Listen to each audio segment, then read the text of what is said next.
बिहार समस्तीपुर के रोसड़ा में हुए डबल हत्याकांड पर खुलासा करने पहुंचे एसपी विनय तिवारी जी। बिहार पुलिस को मिली बड़ी कामयाबी। समस्तीपुर बिहार से सचिव शर्मा की रिपोर्ट। स्पष्ट होता है कि दोनों अपराधी हैं। तो तीनों अपराधी घटना के बाद अस्पताल जाते हैं और अस्पताल के बाद ये लोग उसको एडमिट कराते हैं। वहाँ से लोग भागते हैं, फिर पैसा डंप करने का और हथियार को डंप करने का प्लान बनाते हैं। तो इस पूरी घटना की प्लानिंग चिरिया बरियारपुर में हुई। रविंदर सैनी, मनिया, मनीष महतो और अमित कुमार और विजय कुमार, इन पांचों ने मिलकर के इसकी प्लानिंग की। एग्जीक्यूट 3 लोगों ने किया। रोहित कुमार एग्जीक्यूट 3 लोगों ने किया। करने के बाद ये लोग घटनास्थल से अपने घायल साथियों को लेकर अस्पताल में एडमिट कराए हैं और उसके बाद इन लोगों को अपना जो साक्ष्य था हम लोगों ने वो साक्ष्य इन लोगों के पास से बरामद किया है। इसमें बायोलॉजिकल सैंपल और ब्लड सैंपल जो घायल का है, जो घायल था जिसका इलाज चल रहा है, उसका ब्लड सैंपल जो है वो हम लोग को लग रहा है कि अभियुक्तों के मृतक के कपड़ों पर है। उसकी भी हम लोग जाँच कराएंगे, उसकी जाँच अभी होगी। इन लोगों का पुराना आपराधिक इतिहास भी है। मनीष कुमार 2016 से लूटपाट की घटनाओं का अंजाम दे रहा है। 2016, 17, 18, 19, 20 और कुछ समय पहले ये जेल से बाहर निकला था। फिर इसने घटना की थी। मनीष कुमार जो कि बेगूसराय का रहने वाला है। तो इस पूरी घटना का उद्भेदन एसडीपीओ रोसड़ा के नेतृत्व में इस पूरी टीम ने किया है। 2 अपराधी गिरफ्तार हो गए हैं। बाकी तीनों की गिरफ्तारी के लिए एसआईटी काम कर रही है। और काफ़ी दुखद और संवेदनशील घटना थी जिसका इस टीम ने उद्भेदन किया। पूर्व में जो घटना हुई थी, उन अपराधियों ने, जो पूर्व के अपराधी, उनको भी चिन्हित कर लिया गया। उन्हीं अपराधियों ने इन अपराधियों के एक साथी को इस दुकान और इन व्यापारियों के बारे में सूचना दी थी, जिसकी वजह से इन लोगों ने टारगेट किया। ये लोग तो अपराध करने के लिए लगातार ढूंढ ही रहे थे। मधुबनी भी गए थे, छुराई भी गए थे। इनके एक साथी ने इस दुकान के बारे में बताया। इनका अंदाज था यहाँ पे 4 से 5 लाख रुपए हो सकते हैं। उस दिन करीब 1.5 से 2 लाख रुपए इन लोगों को उनके बैग में मिले थे, जिन्होंने आपसी बंटवारा कर लिया गया। लेकिन बाकी जो अपराधी हैं उनके पास से वो पैसा बरामद होगा, उसके लिए टीम छापेमारी कर रही है। पूर्व की घटना में जो लापरवाही थी उसमें तत्कालीन थानाध्यक्ष पर कार्रवाई की गई है। वर्तमान थानाध्यक्ष को टारगेट दिया गया था और डीएसपी साहब को भी कि इस घटना का उद्भेदन करें। 1 हफ्ते के अंदर ही 10 दिन का समय लगा, लेकिन इन लोगों ने घटना का उद्भेदन कर लिया है। अन्य अभियुक्तों की गिरफ्तारी के लिए भी 10 दिन का समय दिया गया है, ताकि बाकी सभी की गिरफ्तारी अगले 10 दिन के अंदर बाकी अभियुक्तों की गिरफ्तारी हो सके और उनको जेल भेजा जा सके। इस पूरी घटना में मैं पीड़ित परिवार को भी समस्तीपुर पुलिस की तरफ से धन्यवाद ज्ञापित करना चाहता हूँ। उन लोगों ने बहुत ही संयम से, धैर्य से और पुलिस प्रशासन पर भरोसा जताते हुए हम लोगों के साथ सहयोग भी किया। और न सिर्फ सहयोग किया, बल्कि अपराधी को पता करने में भी उनका परिवार पूरी तरह एक्टिव था। और उन लोगों ने भी अपने सूत्रों से पता कर लिया था। इसमें जब तक हम लोगों ने अपराधी को कल पकड़ा है, तो कल तक परिवार को भी पता चल गया था कि मनीष महतो चिरिया बरियारपुर का इसमें हाथ है। तो वो लोग भी एक्टिव थे और उन लोगों ने, उनकी जो अपेक्षा थी कि पूर्व में जो घटनाएं हुई उस पर कार्रवाई क्यों नहीं हुई थी, तो उस पर कार्रवाई जो दोषी पदाधिकारी हम लोगों ने चिन्हित किए हैं, डीएसपी साहब ने रिपोर्ट दी, उन पर कार्रवाई की गई है। और परिवार का जो इंटेलिजेंस था और पुलिस का जो इंटेलिजेंस था, दोनों मैच किया है और उस पर अपराधी को गिरफ्तार करके जेल भेजा जा रहा है। और बायोलॉजिकल एविडेंस लाके हम लोग जल्दी चार्जशीट करेंगे, ताकि इन अपराधियों को सजा दिलाई जा सके। और परिवार ने जो संयम और धैर्य रखा और भरोसा जताया, उसके लिए हम सभी लोग उनके आभारी हैं। और हम लोग ऐसी अपेक्षा करते हैं कि किसी के साथ किसी भी तरह की घटना घटती है तो उस संयम और धैर्य का परिचय दें और पुलिस को, जो लोकल एसआईटी रहेगी, उस एसआईटी को अपना कार्य करने का समय दिया जाए। SDPO Rosera, circle inspector Rosera, SHO Rosera, SHO Vibhutipur, inspector Mukesh DIU, inspector Vikramacharya और सिपाही अरविंद कुमार, इन 7 लोगों ने पिछले 8 दिन से लगातार दुर्गा पूजा, दशहरा के टाइम में भी सारी गतिविधियों को छोड़ करके इसी केस पर फोकस किया, इसलिए निकल पाया केस। गिरफ्तारी भी इसमें बहुत ट्रिकी थी, क्योंकि कई हत्याओं में और कई लूट की घटनाओं में वांछित अपराधी था। जिले की टॉप 20 की सूची में शामिल। काफ़ी दिनों से उस पर टीम हमारी लगी थी, लगातार गिरफ्तारी का प्रयास कर रही थी। कल उसको गिरफ्तार किया गया और बरियारपुर थाना से जेल भेजा जा रहा है। उसके साथ एक देसी कट्टा और लूटा हुआ करीब 9,000 रुपया बरामद हुआ। लूट हत्या जैसे गंभीर दर्जनों कांडों में वांछित था। अपराधी अर्जुन दास उर्फ करिया और तल्लू। आपको याद होगा, मुसरीघरारी थाना में वर्ष 2019 में रत्नेश पाल हत्याकांड में ये व्यक्ति शामिल था अपराधी।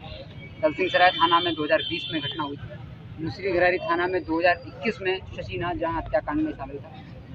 इधर पिछले कुछ महीनों से विभूतिपुर, रोसड़ा अनुमंडल और दलसिंहसराय अनुमंडल में लगातार मोटरसाइकिल फाइनेंस कर्मी के साथ जैसी घटनाएं हो रही थी, उसी का गैंग अंजाम दे रहा था। इसकी गैंग में पकड़ के जेल भेज दिया गया था। लेकिन उस गैंग का मुख्य अपराधी यही था जो बार बार हम लोगों की पकड़ से चूक जा रहा था और बाहर। इसको एसआईटी ने, विशेष टीम ने, सब इंस्पेक्टर मुकेश के नेतृत्व में और बरियारपुर थानाध्यक्ष के नेतृत्व में और इस टीम को गिरफ्तार किया है। इसको अपराधी को गिरफ्तार किया है। जून माह में विभूतिपुर थाना में बंधन बैंक कर्मी से 52,000 रुपये की लूट हुई, उस घटना में शामिल था। अगस्त माह में दलसिंहसराय थाना में मालपुर रोड में मोटरसाइकिल लूट की घटना हुई थी, उसमें ये शामिल था। सितंबर में बिशनपुर पुल के पास विभूतिपुर थाना में समूह कर्मी से लूट हुआ था, उसमें इस अपराधी की संलिप्तता थी। और फिर सितंबर में दलसिंह सराय थाना में ही ग्राम कमराव में प्राथमिक विद्यालय के पास एक और मोटरसाइकिल लूट की घटना थी, उसमें भी ये शामिल था। 16 सितंबर को विभूतिपुर थाना में खोखसा किसरी चिमनी के पास मोटरसाइकिल लूट की घटना थी, उसमें शामिल था। और 20 सितंबर को विभूतिपुर थाना में कराय गांव में फाइनेंस कर्मी के साथ रुपया और मोटरसाइकिल दोनों की लूट हुई थी। उसके बाद एक वीडियो भी वायरल हुआ था, जिसमें आपने देखा होगा कि 24 सितंबर की संध्या में घटों थाना क्षेत्र के अंतर्गत एक कपड़े की दुकान थी, उसमें से कुछ अपराधी आते हैं और दुकान वाले को हथियार दिखाते हुए जीन्स वगैरह कपड़े वगैरह लूट ले जाते हैं। उस घटना में शामिल था। तो लगातार 12 घटनाओं उसने की थी और सभी घटनाओं में वांछित था। उन सब घटनाओं में वांछित अपराधी अर्जुन दास उर्फ करिया और कल्लू को सब इंस्पेक्टर मुकेश DI और सब इंस्पेक्टर अनिल उजियार को इस टीम ने गिरफ्तार किया है और इसको आज जेल भेजा जा रहा है। दूसरा एक महत्वपूर्ण टॉपिक है आज की प्रेस कॉन्फ्रेंस का। रोसड़ा थाना में 18 अक्टूबर को, आज से करीब 10 दिन पहले, सुमित कुमार चौधरी और अमित कुमार चौधरी, दो सगे भाई थे। इनकी अपनी किराना की दुकान है।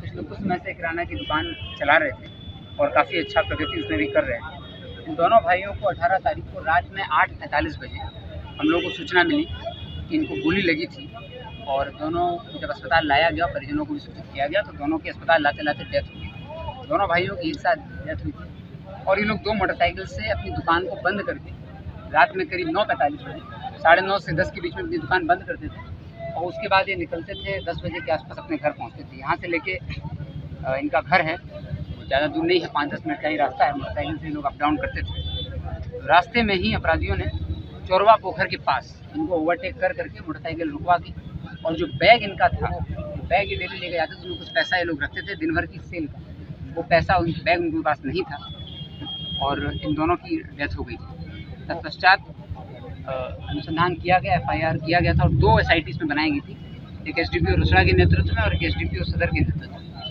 तो जो SIT SDPO रोसड़ा शिवम कुमार के नेतृत्व में बनाई गई थी, उस SIT को इस पूरी घटनाक्रम में सफलता मिली और इस अज्ञात के विरुद्ध दर्ज कांड में पूरी SIT को SDPO रोसड़ा के नेतृत्व में SHO Rosera, SHO Vibhutipur, circle inspector Rosera, DIU से इंस्पेक्टर मुकेश कुमार, इंस्पेक्टर विक्रमाचार्य और DIU से अरविंद कुमार, सिपाही अरविंद कुमार, ये 7 लोग थे इस टीम में जो काम कर रहे थे। और सब SDPO रोसड़ा शिवम कुमार के नेतृत्व में इस घटना का सफल उद्भेदन कर लिया गया और इस घटना में 2 अपराधियों को गिरफ्तार किया और पूरे घटनाक्रम का खुलासा हुआ। पहले भी इन दोनों भाइयों के साथ लूट की घटना हुई थी माह जून में। हम लोगों के इस जिला में आने से पहले हम लोगों ने 6 महीने तक का लक्ष्य बनाया था पुरानी घटनाओं के उद्भेदन का, लेकिन 7 माह पूर्व से जून 2022 में एक घटना हुई थी और उसके बाद अक्टूबर में एक और घटना इनके साथ हुई थी। उस घटना का उद्भेदन नहीं हो पाया था और उस घटना में हम लोगों ने जब देखा तो दोनों घटनाओं लूट की जो थी उनका उद्भेदन नहीं हुआ था, अपराधियों की गिरफ्तारी नहीं हुई थी। तो उस समय के जो तत्कालीन थाना प्रभारी थे रामाशीष कामती, उनकी प्रत्यक्ष लापरवाही इसमें सामने आई, इसलिए उनको तत्काल प्रभाव से निलंबित कर दिया गया। इस घटना का फिर उद्भेदन के लिए टीम बनाई गई थी SDPO रोसड़ा के नेतृत्व में और ये टीम पूरी काम कर रही थी। नई टीम थी, SHO रोसड़ा भी इसमें कार्य कर रहे थे। इस टीम ने इसका उद्भेदन किया, 2 अपराधियों को इसमें गिरफ्तार किया और पूरे घटनाक्रम को हम लोगों ने समझने का प्रयास किया। इस पूरी घटना में 5 अपराधी शामिल थे। ये गैंग जो है मिक्स गैंग था, बेगूसराय और समस्तीपुर। एक अपराधी इसमें रोसड़ा का है, 3 अपराधी चिड़िया बरियारपुर थाना बेगूसराय के हैं और एक अपराधी इसमें 2 अपराधी रोसड़ा के हैं और 3 अपराधी बेगूसराय के चिड़िया बरियारपुर थाना के। ये सभी अपराधियों का आपराधिक इतिहास है। ये लोग लगातार लूट, छिनतई, स्वर्ण व्यवसायी से लूट, बैंक कर्मियों से लूट, इस तरह की घटनाओं को अंजाम देते हैं। इनमें से कुछ अपराधी कुछ समय पहले जेल से निकले हैं और जेल से निकलने के बाद ये टारगेट लगातार ढूंढ रहे थे कि घटना करेंगे। 11 अक्टूबर से 14 अक्टूबर तक ये पूरी टीम, करीब 7 लोगों की ये टीम थी जो गई थी दरभंगा। कमतौल थाना में ये लोग रुके थे, वहाँ पर अपना पूरा इन्होंने अड्डा बनाया हुआ था कमतौल थाना दरभंगा में। वहाँ से ये लोग मधुबनी जाते थे और मधुबनी में एक स्वर्ण व्यवसायी के साथ लूटपाट की इनकी योजना थी। मधुबनी में इनका एक लोकल लाइनर था जिसकी भी हम लोगों को पहचान हुई है। उसके माध्यम से लोग मधुबनी में एक स्वर्ण व्यवसायी को टारगेट कर रहे थे, उसके साथ लूटपाट, उसकी दुकान और घर एक ही जगह है, उसके साथ ये लूटपाट करने का प्लान बना रहे थे। जब ये मधुबनी गए तो मार्केट में भीड़ ज़्यादा थी, इसलिए इन लोगों ने दशहरा के बाद घटना करने का प्लान बनाया। लेकिन चूंकि दशहरा का मेला भी था तो इन लोगों का था कि इसी दौरान कोई घटना करनी है, तो दशहरा के पूर्व इन लोगों ने फिर छौराही बेगूसराय में जो छौराही जगह है वहाँ पर भी एक स्वर्ण व्यवसायी को टारगेट किया और 16 और 17 अक्टूबर को उस स्वर्ण व्यवसायी से लूटपाट करने की योजना बनाई। लेकिन उस स्वर्ण व्यवसायी ने अपने आने जाने का समय और अपना जो सामान लाने का तरीका था उसमें लगातार बदलाव वो कर रहा था, जिस वजह से ये लोग चूक गए। और खबरों में अब तक के लिए बस इतना ही। फिर मिलते हैं कुछ ऐसे ही बड़ी खबर के साथ। तब तक के लिए नमस्कार और देखते रहिए रीड न्यूज।